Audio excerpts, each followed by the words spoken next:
Je t'adore, je t'adore. Gloire à Dieu, nous revoici avec notre thème sur la manière de vivre et notre texte de base, celui de Éphésiens chapitre 5, le verset 15 jusqu'à 17. Vous pouvez le lire, mais c'est la première phrase qui m'intéresse du verset 15. Veillez donc avec soin à votre manière de vivre. Nous sommes appelés en tant que chrétiens à veiller sur notre manière de vivre. Je l'ai dit la dernière fois qu'il y a plusieurs éléments qui déterminent ou qui influent sur notre manière de vivre. Il y a la connaissance. Nous avons déjà eu l'occasion de parler sur ça. Nous n'allons pas revenir. Il y a la croyance, il y a la pensée, il y a le milieu. Aujourd'hui, nous allons prendre un petit moment pour parler de la croyance. Dans la croyance, il y a la connaissance de ce que vous croyez. Et cette connaissance, pour nous, en tant que chrétiens, elle vient de la parole de Dieu. Mais à part la connaissance, il y a la foi ou la confiance que nous mettons dans cette connaissance. Elle peut être biblique ou ne pas être biblique. Et je sais que nous ne croyons pas à tout ce que nous connaissons. Il y a certaines connaissances que nous avons, nous ne croyons pas à ça. Mais néanmoins, ça ne nous empêche pas de les avoir ou de connaître. Mais en tant que chrétiens, nous croyons à tout ce que dit la parole de Dieu. La Bible, elle ne contient pas la parole de Dieu, mais la Bible est la parole de Dieu. À part la connaissance et la foi ou la confiance, nous avons un troisième élément que je trouve très important, c'est le salut. Autrement dit, la foi qui sauve, qui change des vies, qui transforme des hommes, des femmes, des couples et des villages tout entiers. Pour que la connaissance dont nous avons confiance puisse nous sauver, elle doit être fondée sur la parole de Dieu. Donc, il y a ces trois éléments, il y en a encore d'autres, mais je préfère retenir ces trois éléments que je trouve importants qui font partie de la croyance.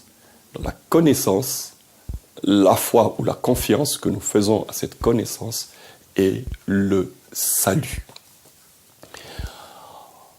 En deux mots, je peux dire que la bonne connaissance nous donne une bonne croyance. Lorsque vous lisez les Écritures, vous verrez cette expression qui revient régulièrement. Croire. Tu crois, tu es sauvé. Donc la croyance dans la vie chrétienne, elle sauve, elle nous transforme, elle nous change. Ces trois éléments sont très importants. Pour illustration, nous allons prendre un peu ce texte de Matthieu chapitre 18, du verset 15 à 17, qui dit ceci. « Si ton frère a péché, va et reprends-le entre toi et lui seul. S'il t'écoute, tu as gagné ton frère. Mais s'il ne t'écoute pas, prends avec toi une ou deux personnes, afin que toute l'affaire se règle sur la déclaration de 2 ou de 3 témoins. S'il refuse de les écouter, dis-le à l'Église. » Voici un texte qui parle de la procédure. Dans notre manière de vivre, nous devons respecter certaines procédures. Ce texte parle lorsque tu as un problème avec ton frère. Il est important que lorsque tu as un problème avec un frère, avec une sœur, d'aller le voir. De ne pas aller voir une tierce personne, mais de le voir personnellement. C'est une bonne procédure qui nous aide dans la vie et qui nous aide à bien vivre avec les autres. Et nous avons besoin de connaître ce genre de procédure. Même Dieu lui-même, il respecte cette procédure. Lorsque Dieu a un problème avec vous ou avec moi, la première chose que Dieu va faire, Dieu, il va me parler. Il va vous parler.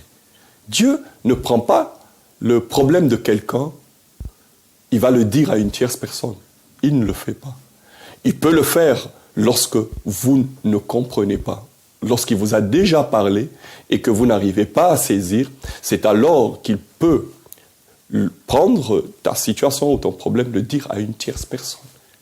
Donc si Dieu respecte chacun d'entre nous, nous aussi, nous devons appliquer ça dans notre propre vie. Et j'exhorte chacun d'entre nous à prendre conscience de cette procédure, de ce principe de vie qui est important si Dieu le fait. Et j'aimerais que chacun d'entre nous puisse aussi le faire. Dieu a une parole pour moi, il ne va pas le dire à une tierce personne. Il viendra me le dire. C'est dommage de voir certains chrétiens qui courent de lieu en lieu pour chercher à savoir qu'est-ce que Dieu a dit sur eux-mêmes. Mon frère, ma soeur, j'aimerais t'interpeller. Si Dieu a quelque chose à te dire, il le dira à toi. Il ne le dira pas à ton pasteur, il ne le dira pas à une tierce personne. Mais si tu ne comprends pas, c'est alors qu'il va procéder à le dire à une tierce personne. Et c'est ce que parfois nous appelons un message prophétique ou une parole de connaissance. La procédure est très importante dans notre manière de vivre. Si j'ai un engagement envers un frère ou une sœur, je lui ai demandé la main. J'ai beaucoup de respect pour ceux qui croient qu'il n'y a que les frères qui peuvent faire cette démarche.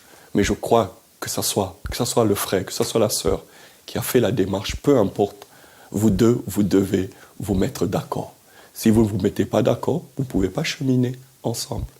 Mais s'il arrive que l'un hésite d'une manière ou d'une autre et que tu veux demander la main à une autre personne, il est important que tu dises au frère ou tu dises à la sœur, tu dis non, voilà, je t'ai demandé la main, mais j'estime que, ou je me suis trompé, ou je n'ai pas de retour de ta part, je préfère retirer ma parole ou retirer ma main.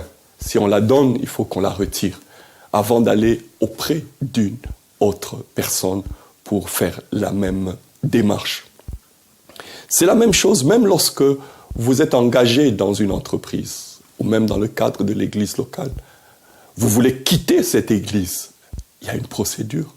Va, rencontre les responsables et dis-leur que non, voilà, pour telle raison ou telle autre, je pris la décision de quitter l'assemblée pour aller vers une autre assemblée. Il ne faut pas quitter une assemblée pour rester à la maison. Ce n'est pas biblique, ça n'a rien de spirituel. Je sais qu'il y a beaucoup de gens qui sont parfois dans cette démarche-là. Tu veux quitter un endroit, quitte en bon terme. Choisis le bon moment pour quitter et que tu quittes dans la paix. De telle manière que lorsque tu quittes un endroit pour aller dans un autre endroit, que tu quittes en bon terme avec ces personnes. C'est une procédure et j'exhorte chaque chrétien à adopter cette manière de faire ou cette procédure dans sa propre vie. Pourquoi il est important d'avoir un bon parcours, non seulement ministériel, même professionnel, même académique.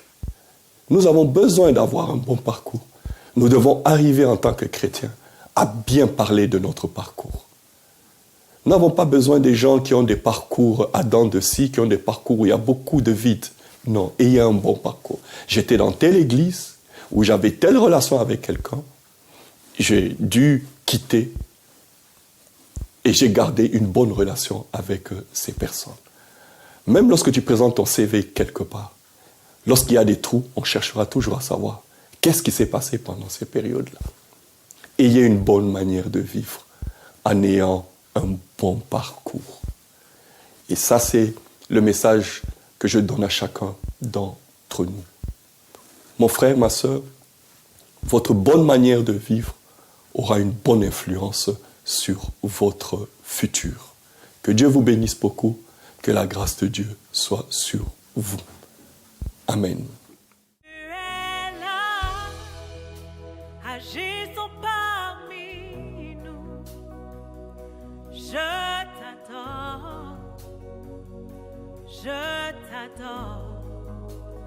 Tu